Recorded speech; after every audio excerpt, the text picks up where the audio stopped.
modu zaudete? Osasunez ondo? Eta animoz hobeto ez da? Hala, espero dugu behintzat. Gaur, Tabakalera zentroko zinema areto dotorean behar genuke. Baina denok ezagutzen ditugun arrazoiak direla medio, sari banaketa ekitaldia nork bere etxetik jarraitu beharko du. Nola nahi ere, egingo dugu. Liburu Gaztea proiektuaren baitan antolatzen den book trailer lehiaketaren emaitza gaur bertan ezagutuko dugu. 2019-2020ko lehiaketari buruz hasteko parte hartzea nabarmendu nahi dugu. Arrakastatsua izan baita. 30 ikastetxek eman duzu izena, horietatik 26 gipuzkoarrak, 2 arabarrak eta beste 2 bizkaitarrak. Guztira, iaz baino 5 gehiago. 3775 ikasle lehiatu zarete. Joan den urtean baino 600 bat gehiago. Book trailerren kopuruari dagokionez, 217 aurkeztu dira. Gehienak ikastetxeen kategorian. Urtero bezala, horietako 5ek saria eramango dute. 3 adituek osatutako epaimahaiak aukeratu dituelako. Eta beste 2 publikoaren babesa jaso dutelako. Kategoriak ere ohikoak izan dira. Epaimahaiak 3 multzo aztertu ditu. Alde batetik, DBH 1 eta 2. Bestetik, DBH 3 eta 4. Eta azkenik, norbanakoak. Publikoak berriz, 2 aukera izan ditu, ikastetxeen atala eta norbanakoena. Tira, besterik gabe, sariak aurkezten hasiko gara. DBH 1 eta 2 multzoan, 3 talde hauek sailkatu dira. La Salle Donosti ikastetxeko DBH 2B05 taldea.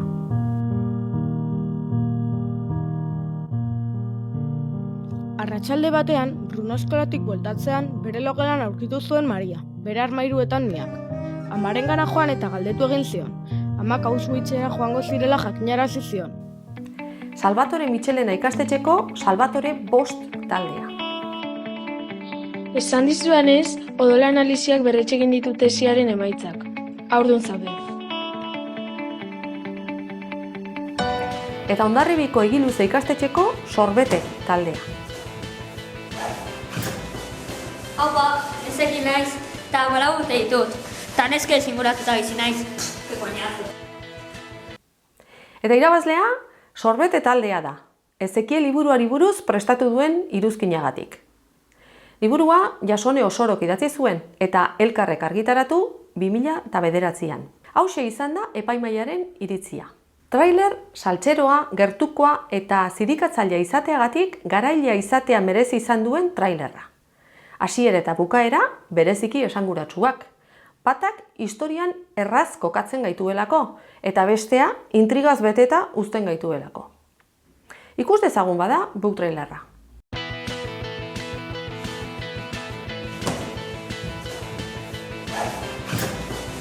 Haupa, ezekin naiz, eta 4 urte ditut. Ta neske singuratuta bizi naiz. Ke koñazo. Ama eta Eva Mariarekin bizi naiz. Hau nire ama da. Maria, atera, ja! Bai, zorrai! Hau nire Eva Maria da. Zortziak gutxi, eskolara berandu.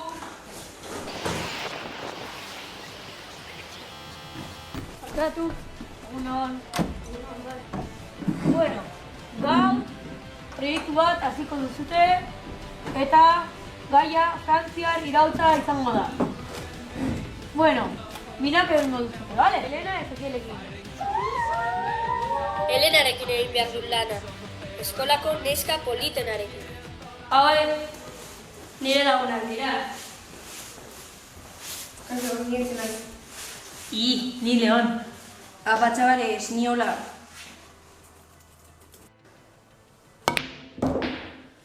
Buah, konturatu alzarete Elena super guapa dela. Ja, chavales. Bai. Eta Maria ere. Lasai, Dira geba dela. Ja, baina oso guapa da. Bueno. Chavales, pringatu batzeko ara. Ez diogu neska bateri musik bat eman. Baina nizu baino lehen mutxukatuko dut neska bat. Bai, zera, apostu egin. Aizet.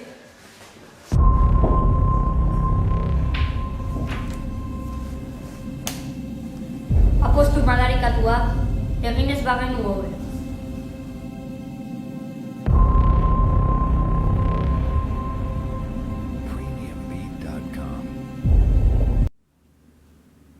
Idazlea, Jasone Osorok, zorion agur bat bidali nahi izan die Sorbete taldeko kideei.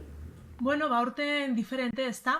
Asko zobia izango izan danontzat, aurrez aurre, sari banaketa aurrez aurre itxeko aukera eukitzia, bueno, ezin danez, bideotxo hau. Nire aldetik 3 gauza, lehenik eta behin zorionak, indozuen lan txukun hori itxeagatik, eta sari hau irabaztiagatik, bigarrik, mila esker, ezekela aukeratu duzuelako, eta 3. nola ez, segi irakurtzen. Seguru nau, gutxienez, momentu zoriontsu asko eskainiko dizkizuela literaturak. Muxu asko, eta zorionak. Gatozen orain DBH 3 eta 4 multzora, eta ezagutu ditzagun sailkatu diren 3 book trailerren egileak. Axularri zeoko Parasitoak taldea,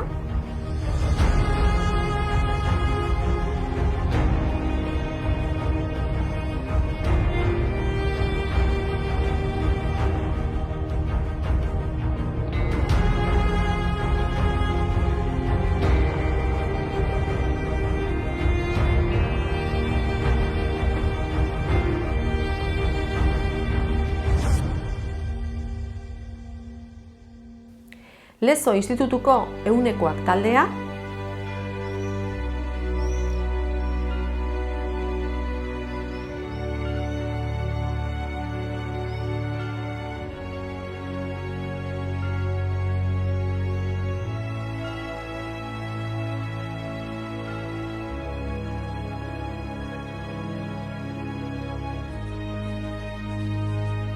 eta Nuestra Señora de Arantzazuko Tximuelo taldea.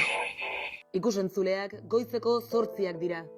Bart, Donostiako Aiete auzoan gertatutako sexu eraso baten berri eman behar dizuegu.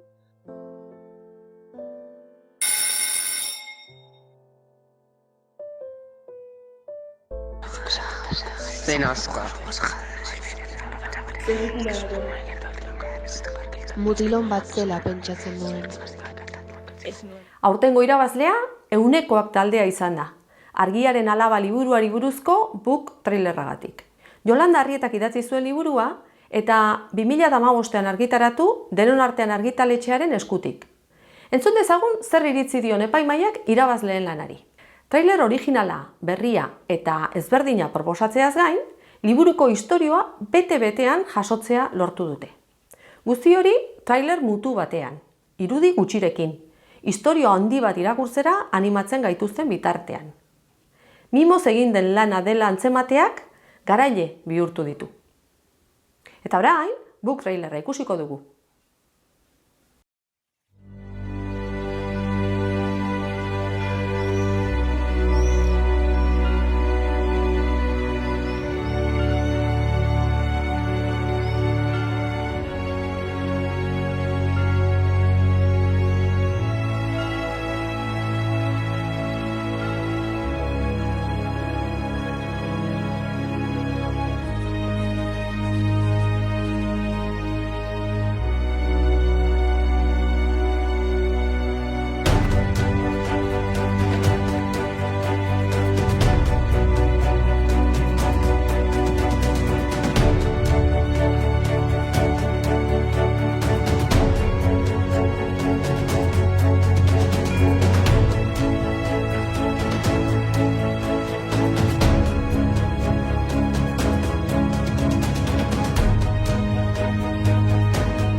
Jolanda Arrieta idazleak ere zoriondu nahi izan ditu egileak eta haren hitzak entzungo ditugu.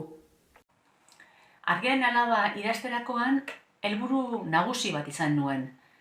Gaurko irakurlea Bizenta Mogel Elgezabalen garaira eramatea, txango bat eginez.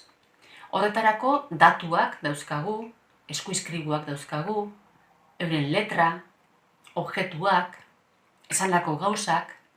Hoiek guztiak jarri nahi nituen irakurlearen eskutan. Horregatik asmatu nituen gaurko narratzaileak. Amaia, Iseko Amaia eta Mirari neskatoa. Bi narratzaile hoiek doaz Markina Xemenen datuak jasoala garai ura idazten, berridazten, antolatzen eta baita ere bitartean gertatzen den beste bizitza hori ere harrapatzen. Horregatik daude bi garai. Gaur egunekoa, 2013ko uda da, eta 18. mende bukaera gutxi gorabehera, bai? Bi garai hoiek oso ondo islatu dituzue zuen book trailerrean. Eta baita ere, hoiek nola jantzita dauden ere erakutsi dituzue. Erropak zaindu dituzue, irakurtzeko tresnak erabili dituzue, luma eta ordenagailua. Eraman dituzue baita ere bikote harremanak ere erakutsi dituzue, lehen eta orain, lekuak ere bai, Eliza, beste leku bat. Gero, 2013ko hortan, uda hortan, Mirarik eta Amaiak egindako idazketa lan hori, leku zehatz batean egiten da non Santiago bideko erromesak pasatzen diren, hoiek ere agertu dituzue. Eta guzti hori agertu duzue musikaz eta 4, 5, 6 esaldi labur bezain ulergarri eta zehatzen bidez. Horregatik, nire zorionik beroenak zuen book trailer. Norbanakoaren ataleko irabazlea ezagutuko dugu orain. 2019-2020ko saria Laukiak taldeak eramango du. Sinbad deitzen zidan liburuari buruzko iruzkinagatik. Egilea Francisco Castro da eta argitaletxea Alberdania. 2018an argitaratu zen liburua. Epaimahaiaren iritziz, trailerra egin dutenen ilusioa antzematen da pantailan bertan. Eta ilusio hori bera transmititzea lortzen dutenez, kategoria honetako garaile izatea merezi izan dute. Ikus dezagun bada Laukiak taldearen lana.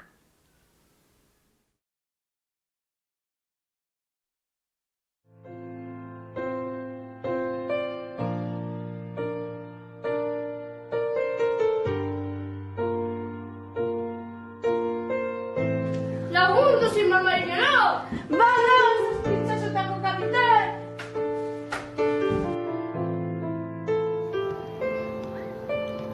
Baina ezin dugu hori egin. Derrigorrezkoa da, nire aita egoitza batean sartu behar dugu. Ezin dugu gehiago zaindu.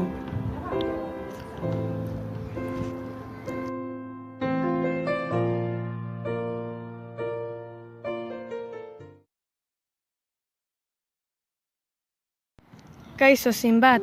Etxetik ihes egin dut zure gurasoek bultzatuta. 7 itxasotako kapitan.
Sinbad! Jorge Jimenez Behetx editorearen hitzak entzungo ditugu orain. Alberdaniako buruak ere zorion agurra prestatu baitigu. Zorionik beroenak eman nahi dizkizuet, Sinbad deitzen zidan book trailerra egin duzuen guztioi. Bai argitaletxearen partez, bai egilearen, bai itzultzailearen partez ere. Book trailer benetan ederra egin duzue. Ederra eta polita izateaz aparte, bere benetako funtzioa betetzen du. Alegia, book trailerra ikusten duenari liburua irakurtzeko gogoa sortzen dio. Zorionak beraz, eta segi bide horretatik. Horraino, epaimaiak eman dituen sariak. Baina urtero bezala, publikoak ere book trailer gustukoenaren alde bozkatzeko aukera izan du. Aurten, 807 boto jaso ditugu. Ez da koporu makala, ez da? Lehia handia izan da, baina azkenean honako hobe gertatu dira garaile. Ikastetxeen kategorian 114 botorekin DBH2B05 taldea.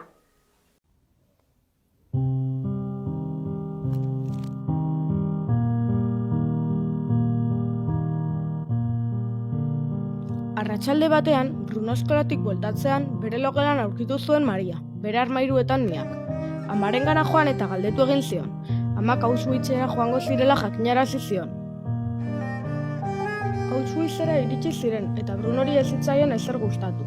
Bakar-bakarrik zegoen eta aspertuta zegoenez, etxeko leiho batetik begiratzen geratu zen eta burdinari arantzadun esi bat ikusi zuen. Jakinmin handia zuen eta horregatik esploratzera joan zen. Denbora batez ibili ondoren, mutil bat ikusi zuen esiaren beste aldean eserita. Mutilarekin hitz egin eta lagunak egin ziren. Mutilak Shmuel zuen izena eta esiaren beste aldean bizi zen.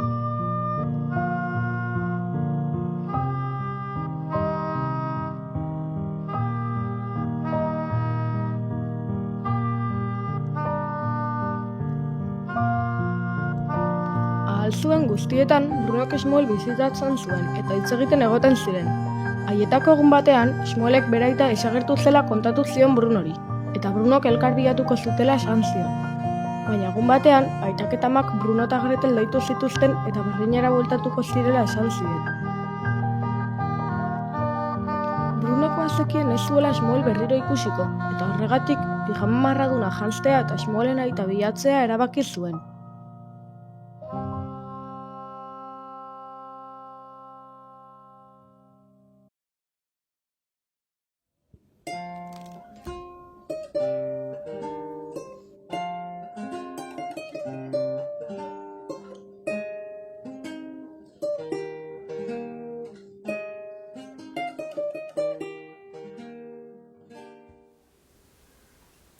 Eta norbanakoen atalean, 291 botorekin DBH2 bakarka Unai.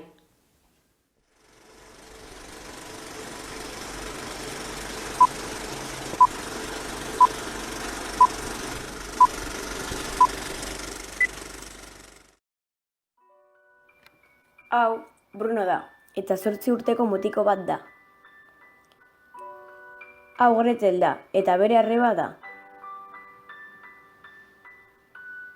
Eta hauek bere gurasoak dira. Laurak Berlinen bizi dira, baino, egun batean, amak, Brunori esaten dio Berlinetik Auschwitzera bizitzera joango direla. Orduan Bruno oso triste geratzen da. Eta gainera, etxe berrian, bere arreba ez du berarekin jolastu nahi. Egun batean, bururatzen zaio esploratzera joan daitekeela. Esploratzen dagoenean, norbait aurkitzen du esi baten beste aldean. Biak lagunak bilakatzen dira.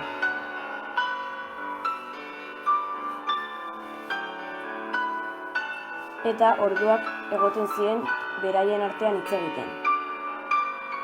Baina bien artean desberdintasun handi bat zegoen.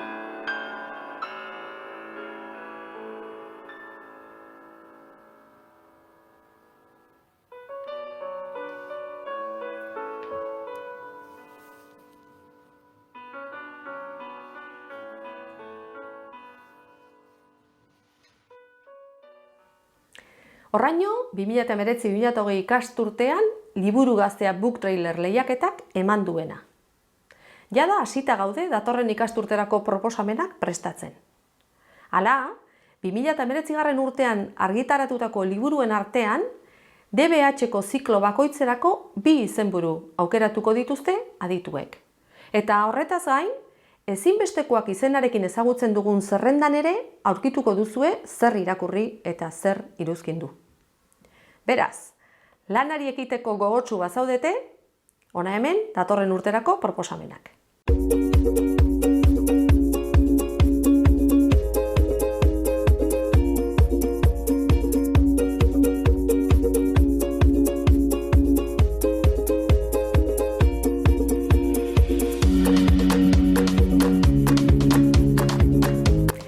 Horren bestez, agur esatea besterik ez zaigu geratzen. Eskerrik asko parte hartu duzuen guztioi, zorionak sailkatuei naiz sarituei, eta animo datorren urtean parte hartzeko asmoa duzuen guztioi. Segi irakurtzen eta segi teknologia berrien bitartez irakurri duzuen horri buruzko iruzkinak, book trailerrak prestatzen. Ondo izan eta datorren urtera arte.